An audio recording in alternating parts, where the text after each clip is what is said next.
Uh, so I don't know how appropriate this is, probably not very appropriate, but hi Esther, it's been so long. And hi Valerie, my new great grand sponsee. It's so nice to see everybody in the room. So before we get started, I'll just give you my name, rank, and serial number. Again, as I do every week, my name is Carrie. I'm a recovered alcoholic. My home group is the New Horizons group in beautiful Bend, Oregon. And I'm currently living in the disciplines of 10, 11, and 12 to the best of my willingness on most days. So we are in, finally, there is a solution. So page 17 of any big book. Today I am still working out of the book that we're studying in this literature study, which is the abridged version. I call it the study edition because it has everything in it that is meant to be studied. And it has large margins for notes, and it's large print, so you can work out of it with a couple of different people at the same time. And so let's just go ahead and start with there is a solution. Now I love that this first paragraph on page 17 comes right after Bill's story. And just as a recap, in case you're coming and joining with us for the first time in this series, what we've already read so far, what we read last week, I should say, is Bill's story. And for anybody who's read Bill's story, it's like this really, I mean, tragic story of a man with so much potential. Let me know if I start cutting out. A man with so much potential, and he ends up, definitely a low bottom drunk, seemingly hopeless. And after he was on the gates of death, his higher power saved him and put him on this path to recovery. And he got sober and then helped a ton of other people. And he had this productive life, and it's beautiful, right? And I love the way that that Bill's story ends with how basically faith has to work 24 hours a day in and through us, or we perish. And that's what he does. Like, that is his primary purpose. And he died sober. And so the very next thing that we read going into chapter 2 is, we of Alcoholics Anonymous know thousands of men and women who were once just as hopeless as Bill.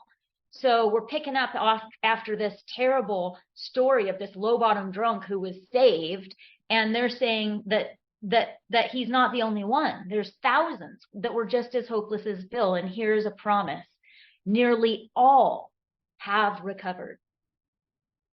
They have solved, past tense, the drink problem. Now, if that isn't a bold statement, I don't know what is, right? Because they could have worded that in 100 different ways that would have given some leeway, but they didn't. It's very clear. Nearly all have recovered, and they have solved the drink problem. Not they managed to be staying sober one day at a time. They've solved the drink problem. And so I love that you're just given this, we are just given this big dose of hope right from the beginning of the chapter, right? So it goes on to say, we are average Americans. All sections of its country and many of its occupations are represented, as well as many political, economic, social, and religious backgrounds. We are people who would normally not mix, but there exists among us a fellowship, a friendliness, and an understanding which is indescribably wonderful. We are like passengers of a great liner the moment after rescue from shipwreck, when camaraderie, joyousness, and democracy pervade the vessel from steerage to captain's table. Unlike the feeling of the ship's passengers, however, our joy in escape from disaster does not subside as we go our individual ways. The feeling of having shared in a common peril, and I have common peril highlighted, and this is part of a math equation that I will give you the answer to here in a minute. Common peril means common problem, right? Not a similar problem, the same problem, is one element in the powerful cement. I have powerful cement. That's another equation of this math equation, which binds us. But that in itself would have never held us together as we are now joined. The tremendous fact for every one of us. And I would love to encourage you to look up the word tremendous, because there's a lot of facts in this book, right? The great fact, the first fact, the real fact. This is the tremendous fact for every one of us, is that we have discovered a common solution. Common solution is the third highlight. So the math equation is, what does common peril and our common solution equal? It equals the cement that binds us, the powerful cement which binds us in unity. And that's our fifth tradition, right? We have a common peril. We struggle from alcoholism, not gambling addiction, not drug addiction, not sex addiction, not eating disorders. We struggle with alcoholism. Every one of us has that. And if we stick to that as the common problem, and then we stick to our common solution, which is the 12 steps of Alcoholics Anonymous outlined in this book, then we will be able to, us drunks can hang together forever, as Bill says, as Bill puts it. And because we're not going to be diverted from all of these outside problems and outside solutions, you know? Exercise routine is great. Yoga is great. A diet and exercise plan is great. Essential oils are great, but none of that is AA. That's not our common solution. So as long as we can stick to our common problem, peril, and our common solution, we will be bound together in that powerful cement. And so how? Well, the next line tells us we have a way out on which we can absolutely agree, and upon which we can join in brotherly and harmonious action. This is the great news this book carries to all who suffer from alcoholism. Wouldn't that be amazing? Wouldn't that be wonderful, right? And we can judge, and we can throw stones, and we can say, you know, well, of course it was it was, everybody absolutely agreed when this book was written, and they joined in brotherly and harmonious action. But now it's many years later, and we have new medical, you know, we have new this, we have everything new, and it's like, no, myself, I can do all of those additional things outside of the rooms of Alcoholics Anonymous. And the big book tells us over and over again, the outside help is good. Outside literature is good. Outside issues are not going to tear us apart, but they're called outside because we keep them outside of the safety of our common peril and our common solution, which is why Alcoholics Anonymous works. So I can throw stones, but really all I am in control of, and I, you know, don't want to sound too Al-Anonic here, but all I'm in control of is, what am I sharing in an AA meeting? What am I sharing with my sponsees? I know that my own sponsor shares a lot of stuff with me, right? She hasn't eaten sugar in like 13 years or something like that. And she has a lot of helpful stuff. But whenever she shares something with me, Experience, Strength, and Hope outside of this book, she always, and she forgot one time when she told me to put blueberries in plain oatmeal with plain yogurt or something like that. Like, I started eating this, and she called me back and she said, I just don't remember. I did tell you that that has nothing to do with AA, right? And I'm like, yes, Beth, thank you. Like, she's very good at making sure that when she gives a suggestion that's not in the book, she makes sure I know it's not AA and it has nothing to do with AA. And I'm grateful for that. So I'm going to go to page 18, full page. And I wish I could read this whole chapter, but we don't have time tonight. And the parts that I skipped through, are 100% as good as the parts that I'm emphasizing about. And there's not enough time. So I'm just going to skip down to highly competent psychiatrists who have dealt with us have found it sometimes impossible to persuade an alcoholic to discuss a situation without reserve. Strangely enough, wives, parents, and intimate friends, people who you would think are the people we would go to talk to, right? People we trust, usually find us even more unapproachable than do the psychiatrists and the doctors. Here we go. But the ex-problem drinker who has found this solution, who is properly armed with facts about himself, can generally win the entire confidence of another alcoholic in a few hours. And until such an understanding is reached, little or nothing can be accomplished. And that's reiterating what the foreword to the second edition says over and over again, that only a recovered alcoholic can help another alcoholic. Men of medicine, men of the clergy, parents, wives, intimate friends, there's a wall, right? Until another alcoholic tells you that he pees his pants when he drinks. And it's like, all ice melts away. So the man that is making the approach, and this is talking about the 12th step here, the man that is making the approach has had the same difficulty. Again, not a similar difficulty, right? The same difficulty, that he obviously knows what he's talking about, that his whole deportment shouts at the new prospect that he's a man with a real answer, that he has no holier than thou, no attitude of holier than thou, nothing whatever except for a sincere desire to be helpful, that there are no fees to pay, tradition 8, that there are no axes to grind, no people to please, no lectures to be endured. These are the conditions we have found most effective. And after such an approach, many take up their beds and walk again. Now, I don't know if anybody has ever, gone to a doctor or a treatment center or a counselor, and you're sitting across the table and they have their notebook and they're asking you questions and they're taking notes. And even if they're an alcoholic, even if they're in recovery, it's like there's a secondary purpose there. They're getting paid to tell me something. They're getting paid to help me. They have an intent. They have an agenda, right?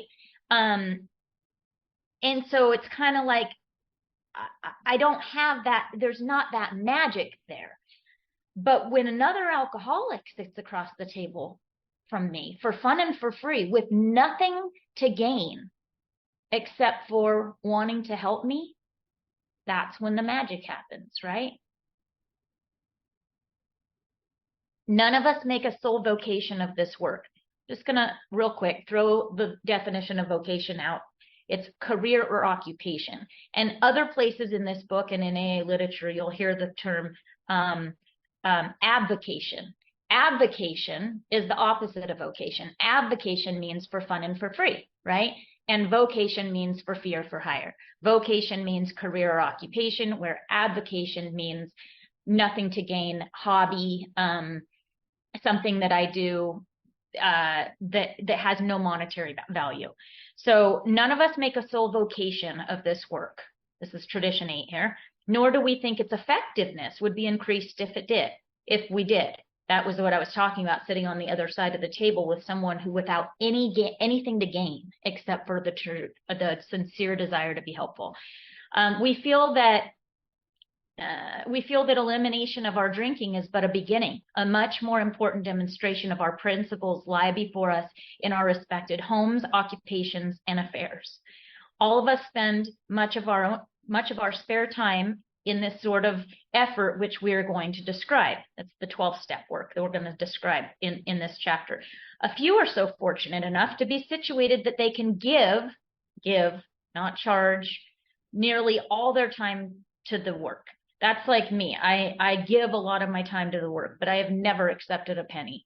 And I've been offered jobs in the, recovery industry. And for some people, that's right. For me, it wouldn't be right. I couldn't do it. I'm going to skip down a little bit. We have concluded to publish an anonymous volume, okay, setting forth, that's this book, setting forth the problem as we see it. We shall bring to the task our combined experience and knowledge. Now that's the key, right? That's the key that makes this whole thing work, because some people have experience, right? You could have 40 years of experience drinking, and you can come in and be, a wet drunk in the meeting, and you got the experience. You know what it's like to be an alcoholic, but without the knowledge of how to recover, you're not going to help anybody, right? Or you could have all the knowledge in the world. You could have gone to school for, being an alcohol counselor. You could have a degree. You could know this book by heart, front and back, but without the experience of being an alcoholic, without the experience of taking a drink and having a complete inability to stop drinking after the first one, all the knowledge in the world is going to avail nothing.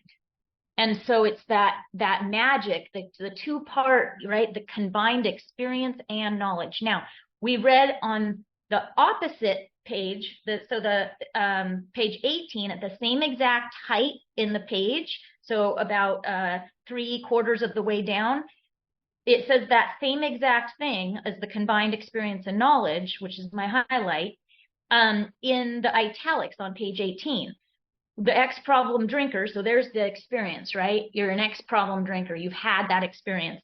And who's found the solution, so you're a recovered alcoholic, who's properly armed with facts about himself, the knowledge.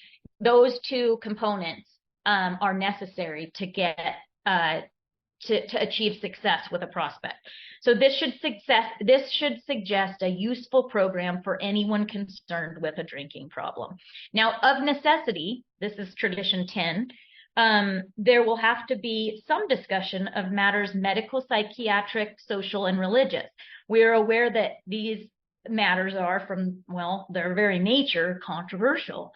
Now, nothing would please us so much as to write a book which would contain no basis for contention or argument. We shall do our utmost to achieve this ideal. Most of us sense that a real tolerance of other people's shortcomings and viewpoints and a respect for their opinions are attitudes which make us more useful to others. Our very lives as ex-problem drinkers depend upon our constant thought of others and how we may help meet their needs. So this is, for me, tradition 10 has no bounds, right? Everybody gets to decide where their spiritual practice is on these principles. For me, the further I practice tradition 10, the more that it encompasses, the more I find myself in a position of neutrality around issues naturally, race, politics, religion, all of that stuff, right? So one of the things that I'll tell you here is, it says that most of us sense a real tolerance of other people's shortcomings and viewpoints. Like, I can go out to lunch after the meeting with Irving. Irving's in the room. He's from my home group. Him and Davey and I go out to lunch at the Thai place a lot of the time. And I can go out to lunch with them, and maybe we can talk a little bit about lightweight politics or lightweight religion. We don't, because that's where I have decided to hold my level of anonymity when it comes to the 10th tradition. But we could, and I don't think that it would go anywhere. I don't think that it would cause any damage, because we're recovered alcoholics, right? And we sense a real tolerance. However, if I go out and the newcomer is with us, and I say something stupid, well, smart in my head, but if I say something, or even post on my Facebook wall, if I'm going to accept friend requests from newcomers, something that could indicate that I am either pro-life or pro-choice, right? Or, I don't know, Republican or Democrat, or an atheist or a Bible thumper even. I mean, and this is not for you. This is for me. This is for me. I have decided that I don't get to do that where I am in my program, because as the next line says on page 20, our very lives as ex-problem drinkers depend upon our constant thought of others and how we may help meet their needs. And if something I say puts a wedge between me and being helpful to someone else because they see my viewpoints as wrong, then I'm not being of maximum service to God and those about me. I might still be able to be of service, but this is where I am still growing, right? In my understanding and effectiveness. And if my very life as an ex-problem drinker depends on this, then I start to type something on Facebook because I am opinionated like the rest of them, probably more so. I start to type something and then I'm reminded our very lives. God damn it. And I have to delete it, right? I don't post it. You may already have asked yourself, why is it that all of us became very ill from drinking? Doubtless you're curious to discover how and why in the face of expert opinion to the contrary. Expert opinion. So let me read that again. Doubtless you are curious to discover that how and why in the face of expert opinion to the contrary, including people even in AA, we have recovered from a hopeless condition of mind and body. Some people say you don't ever recover. Some people say that we stay sick and suffering every single day until the rest of our life. Some experts say you're hopeless. There's nothing we can do for you. But in the face of expert opinion to the contrary, we have recovered from a hopeless condition of mind and body. If you are an alcoholic who wants to get over it, you may already be asking, what do I have to do? Well, the next line says, it's the purpose of this book to answer such questions specifically, which means clear cut, specific, not in a general way. We shall tell you what we have done. Before going into detailed discussion, it may be well to summarize some points that as we see them. And I'm sure we can all relate to this. How many times have people said to us, I can take it or leave it alone. Why can't he? Why don't you drink like a gentleman or quit? That fellow can't handle his liquor. Why don't you try beer or wine? Just lay off the hard stuff. His willpower must be weak. He could stop if he wanted to. I mean, she's such a sweet girl. I should think he would stop for her sake. The doctor told him that if he ever drank again, it would kill him. But there he is, all lit up again. Is he insane? Well, these are commonplace observations on drinkers, which we hear all the time. Back of them is a world of ignorance and misunderstanding. Why? Why is it ignorant and misunderstanding? We see these expressions refer to people whose reactions, here's a highlight, are very different from ours. So again, what is the definition of an allergy that Silkworth kept talking about in the doctor's opinion? It's an abnormal reaction to a food or substance. So this is saying that normal people have reactions that are very different than ours. So of course they're not going to understand. Their reaction is normal. We have an abnormal reaction. So of course they're not going to understand why we can't just have two drinks and leave it alone. Of course they can't understand why we can't quit drinking. They can, and they don't have any problem with it. Their reaction is very different than ours because we have an abnormal reaction. Moderate drinkers have little trouble in giving up liquor entirely if they have a good reason for it. They can take it or leave it alone. Then we have a certain type of hard drinker. Now, every time this book mentions the word hard drinker, anytime any of our literature mentions the word hard drinker, it's talking about the non-alcoholic. He may have the habit badly enough. This is the hard drinker. And we know, right, that alcoholism isn't a habit. Addiction might be a habit. You can use your way into any addiction. But alcoholism, like, I have an abnormal reaction to alcohol, and I have since the first time I tried alcohol, and I wasn't addicted to it. It had not become a habit. So he may have the habit gradually enough to gradually impair him mentally and physically. It may cause them to die a few years before his time, right? This person who is maybe has the habit badly enough that he is getting physically addicted to alcohol, and he has if a sufficient, strong enough reason, however, ill health, falling in love, change of environment, the warning of a doctor becomes operative, this man can stop or moderate. Although he may find it difficult and troublesome and may even need medical attention. So this person who just got themselves physically addicted to alcohol might even need to go to detox, right? But they can stop or moderate, because alcoholism is not an addiction. I mean, a lot of alcoholics end up physically addicted to alcohol later on because it's an addictive substance. I didn't. I never had to go through detox. I never had to go through the DTs. I didn't have to. I got off the elevator before that, right? A lady down the road, 5 houses down, when I first got sober, I just yelled it from the rooftops to anybody who would listen, right? I did not know the traditions. Anyways, she must have heard me yelling it. I must have told her one day at the mailbox or something. Because a couple years later, like I'm 2 years sober, and this old lady's knocking on my door. She's in her 80s, right? And I opened the door and I'm like, yeah, I'm thinking she's trying to sell something. And she's like, do you still go to those A&A classes? And I'm like, oh yeah, why? And she's like, well, I think I might be an alcoholic. And I said, oh my God, come in. Why? You know, I mean, this is a point in time where I'm 12-stepping everybody. You don't even have to be alcoholic at this point. I just want you to, you know, taste that Tillamook mudslide ice cream, basically.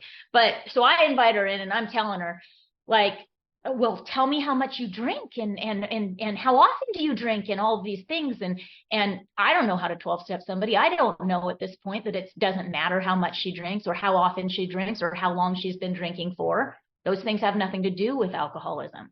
What alcoholism has to do with is what happens when we drink, right? So I'm asking her all of these questions that have nothing to do with alcoholism, and she's telling me, well, I drink every night. And I'm telling her, oh my God, every night? I didn't even drink every night. You're probably you're definitely an alcoholic. How much do you drink? And she says, well, a glass of wine.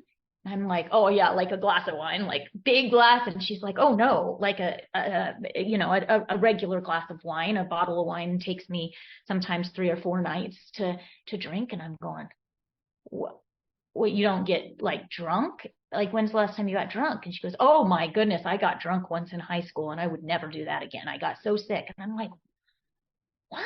Because she's shaking. She's going through DTs. She's going through a detox. But she's not an alcoholic. And I couldn't even figure it out. I'm like, I don't know. Like, maybe you got to talk to your doctor. Like, I had no answer for her. And so she goes to the doctor and she comes back. So her doctor told her what happened was she was going to get a hip replacement. And her doctor told her she can't drink any alcohol for 48 hours before the surgery. And so she quit drinking. And she didn't have any problem mentally with it. She didn't have that compulsion. She didn't have any of that. She just was having trouble detoxing because she had drank every single night a glass of wine, I guess a normal sized glass of wine, for the last 50 years. And so her body was become physically dependent on it. And so she went to the doctor and she got her, she went through her detox and she got her surgery and she's fine. She says she's not going to drink ever again every single night like that. And I saw her a couple years ago. And I said, how's that not drinking thing going? And she's like, oh, it's wonderful. I never want to become addicted to alcohol again. Now I only drink, on the holidays, and I had a glass of champagne at my granddaughter's wedding last month. I don't get that. Like, that's not, she doesn't have that abnormal reaction. She can stop or moderate, even though she found it troublesome, right? And may even need medical attention. So the next paragraph, this is me. This entire next paragraph, it's a small paragraph. This is how I help the prospect to qualify if they don't know if they're alcoholic or not, because this was me. But what about the real alcoholic? Well, he may start off as a moderate drinker. He may or may not become a continuous hard drinker. So you don't even need to become a hard drinker to be a real alcoholic. But at some stage of his drinking career, he begins to lose all control of his liquor consumption once he starts to drink. That's me. It don't matter how long I've been drinking for. Doesn't matter how much I drink when I drink. It doesn't matter how often I drink. What matters is what happens when I drink. That's the qualifying paragraph.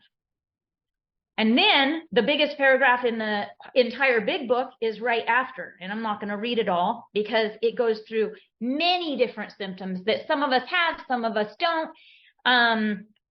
And at the very end of that paragraph, the very next paragraph explains why I'm not going to read it. It's the Dr. Jekyll and Mr. Hyde, which I was part of, but it goes through a bunch of stuff that you might be able to relate to, you might not.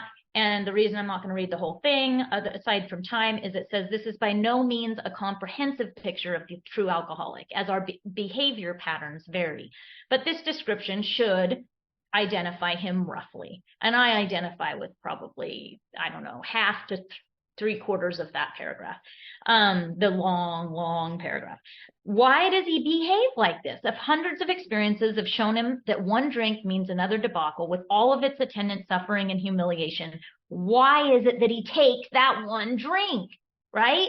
That's insane. Why can't he stay on the water wagon? What has become of his common sense and willpower that he still sometimes displays with respect to other matters?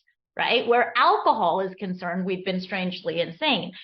Perhaps there will never be a full answer to this question, to these questions. Opinions vary considerably as to why the alcoholic, here's another highlight, reacts differently from normal people. Because remember, what is an allergy? It's an abnormal reaction to alcohol. So of course, I'm going to react differently than normal people. Page 23. These observations, however, would be academic and pointless if our friend never took that first drink, thereby setting the terrible cycle in motion. Therefore, the main problem of the alcoholic centers in his mind rather than in his body. So if I was allergic to a strawberry, I would have a one-step program, right? It would be, oh my gosh, when I eat strawberries, I have an abnormal reaction to them. I break out in hives, my throat swells up, I can't swallow. So I have a one-step program. I admit that I'm powerless over strawberries and that my life becomes unmanageable when I eat strawberries. So I just flat stay away from strawberries, right? And I don't have there's not a second component to it. So it would be academic and pointless if an alcoholic could say, oh, I'm allergic to alcohol. Okay, then I'll stay away from it. Because unfortunately, with the alcoholic, no matter how many times we say we're staying away from that first drink, we pick it up again. So these observations would be academic and pointless if we could just simply not take that first drink in the first place.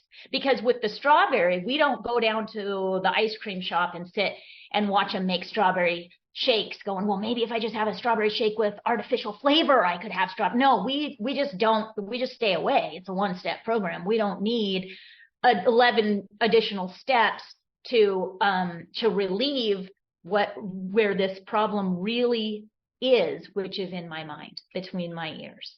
Yes, I have an allergy. No, I'm never going to get rid of that allergy. I'm never going to be immune to alcohol. I'm never going to be able to drink with impunity. But if I don't pick up that first drink, then that's not a problem. The allergy's not the problem, right? Because the allergy only happens after I pick up the first drink. So why do I keep picking up the first drink? It's because of what goes on up here. So the solution needs to be a solution for up here, because there's never going to be a solution for my allergy. So now I have to find out what to do with this.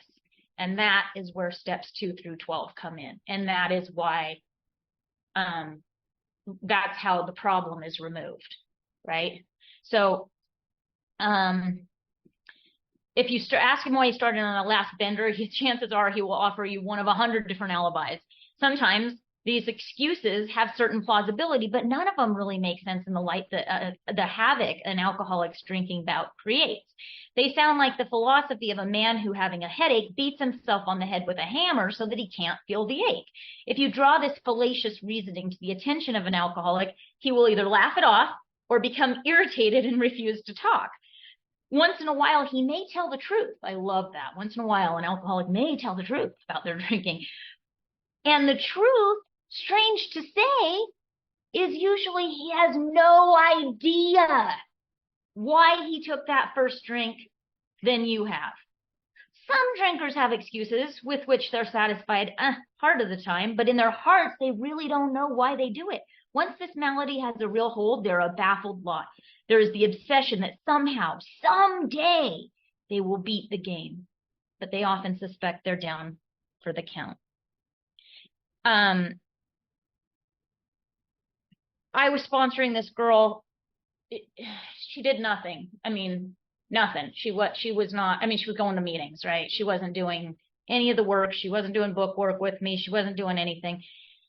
And she shows up to get her 2-month coin at my home group. And she comes in and she's drunk. She doesn't think that I could tell that she's drunk. And that would be mortifying if she took her 2-month coin while she was drunk, right? So she sits down by me and I'm like, what are you doing here? And she's like, I'm getting my 2-month coin today. And I'm like, let's go outside to talk.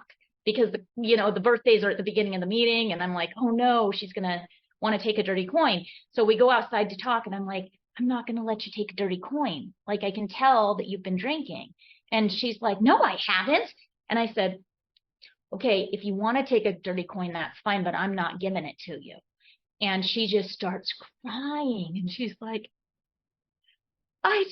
it's coming up with all these excuses. And, she's rattling off all these excuses. Well, I think that it was because of this and then because of this. And she's like, so I guess, and I'm just letting her go. And she goes, so I guess this means that you can't sponsor me anymore. And I said, oh, sweetie, if you could have stayed sober for these past 2 months without doing anything, then I probably wouldn't have much to do in sponsoring you. You probably wouldn't even be a real alcoholic. Like, this just means that I can sponsor you. I mean, of course. And you don't have to make up all these excuses. If you're a real alcoholic, you drink because you're an alcoholic. Like, that's what we do. There's no mental defense against that first drink. I said, now, if you want, we can get to work. This is good. Maybe this needed to happen to give you that gift of desperation, right? And that's what this is saying. It's once in a while, he may tell the truth. She didn't want to until I called her out on it, but the truth is, they have no idea why they took that first drink. That's alcoholism. I drank because I'm an alcoholic. That's the only reason. I drank when I was sad. I drank when I was happy. I drank when I was mad. I drank in the celebration. Everything. So, skipping over. Okay, so page 24. The fact is that most alcoholics, for reasons yet obscure, have lost the power of choice in drink. Well, wait a minute. Then how are you supposed to put the plug in the jug? I don't know. Our so-called willpower becomes practically non-existent. Well, then how are you supposed to, even if, like, I have some willpower, right? That's what happens when I play the tape through, when I remember my last drink, right? Well, we are unable at certain times to bring into our consciousness with sufficient force the memory and the suffering and humiliation of even a week or a month ago. So I can't play the tape through? Not if you're a real alcoholic. No. So I can't put the plug in the jug? If you could, why would you need AA? We are without defense against that first drink. The almost certain consequences that follow even taking a glass of beer do not crowd into the minds to deter us. If these thoughts do occur, do occur, they are hazy. So if I do try to play that tape through, right? If I do think the drink through, they are hazy and readily supplanted with that old threadbare idea that this time we shall handle ourselves like other people. There is a complete failure, not just a failure, These words are put in there on purpose. There is a complete failure of the kind of defense that keeps one from putting his hand on a hot stove over and over again. Right? I know what happened the last time I put my hand on that hot stove, but I can't bring into consciousness with sufficient force the memory of the last time I did it. When I was getting sober, I would come in to the rooms every 3 to 5 days with my tail between my legs and think I was a failure, think I was stupid, think I had weak will, think I wasn't listening enough in AA meetings. Think, how did this happen again? How did this happen? I thought I had put the plug in the jug. I thought that I remembered my last drink. No, if I'm a real alcoholic, those things, they might be okay for the heavy drinker. They might be okay for somebody who had just gotten addicted to alcohol, like my neighbor. But I need a spiritual awakening. I need that problem to be removed, because I can't bring in to my consciousness with sufficient force the memory and humiliation of even a week or a month ago. I am without defense against that first drink. So the alcoholic may say to himself in the most casual way, it won't burn me this time, so here's how. Or perhaps he doesn't think at all. How often has some of us begun to drink in this nonchalant way, and then after the third or fourth pounded on the bar and said to ourselves, for God's sakes, how did I get started again? Only to have that thought supplanted with, well, I'll stop with the sixth drink, or what's the use anyhow? Good news, though, on page 25, there is a solution. So the first half of this chapter is like outlining that I'm not just screwed, I'm really, really screwed. I'm not just screwed bodily, I'm also screwed mentally. And I'm not just screwed mentally, I'm also screwed bodily. And now that it has driven that home, it finally says, but there is a solution. Almost none of us liked the solution, right? Because the solution contains the self-searching, the leveling of the pride, the confession of shortcomings, which this process requires, doesn't suggest, it requires those things. And for anyone who's new or nearly new, those things are 4 through 9. That's what those things are, the confessions of shortcoming, leveling of pride, confession, all that stuff, for its successful consummation. So let's read that again. Almost none of us like the self-searching, the leveling of our pride, the confession of shortcoming, which the process requires for its successful consummation. The process has a consummation. Let's look up the word consummation. Completion. Finish. Fulfillment, or an ultimate end or goal. I thought we don't graduate. We don't graduate AA, but I do become recovered. This process of recovering from alcoholism absolutely has a consummation. And thank God, because recovering from alcoholism is the hardest thing I've ever had to do in my life. And I've given birth. A speaker, one of my favorite speakers, and she's passed on now, she used to say that there were 3 different phases of her alcoholic development that she's lived through. One of them was being an active alcoholic. One of them was being a recovering alcoholic. And one of them was what she said, called herself a recovered alcoholic. And she said, there's only one of those 3 phases of my development I will never do again. I don't have another recovery in me. I might have another drink in me, but recovering from alcoholism, and I identified with her when she said that. It was the hardest thing I've ever had to do. The leveling of the pride, the confession of shortcomings, the self-searching, cleaning up the wreckage of my past. That's 4 through 9. Now I get to live in the disciplines of 10, 11, and 12, which is also a very difficult task. Some days are better than others, but I never have to go through that process again. Unless I throw it all away, unless I relapse, and then I'm on step one again, right? But that's what the word consummation means. But we saw that it really worked in others, and we had come to believe in the hopelessness and futility of life as we had been living it. When therefore we were approached by those who, here's another highlight, in whom the problem had been solved, right? ED past tense. There was nothing left for us but to pick up the kit, the simple kit of spiritual tools laid at our feet. We have found much of heaven. Oh, goosebumps. And we have been rocketed into the fourth dimension of existence, of which we had not even dreamed. Oh my God. So good. So good. So I'm going to stop there, and we're going to get through the second half of the chapter next week. Little heads up, we're going to be going also next week through the Spiritual Experience, Appendix 2. So if you want to pre-read that, we're going to be spending some time there next week.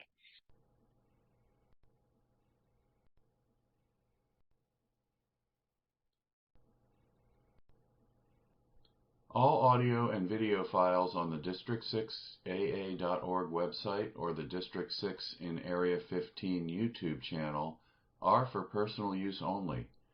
Reproduction, distribution, and commercial use are not permitted. In accordance with District 6 current practice, no faces are shown in our videos, and audio is scrubbed for anonymity prior to publishing. Contributors whose voices are heard have given record and release consent. Opinions expressed by the presenter are their own and do not necessarily represent the group conscience of District 6 as a whole.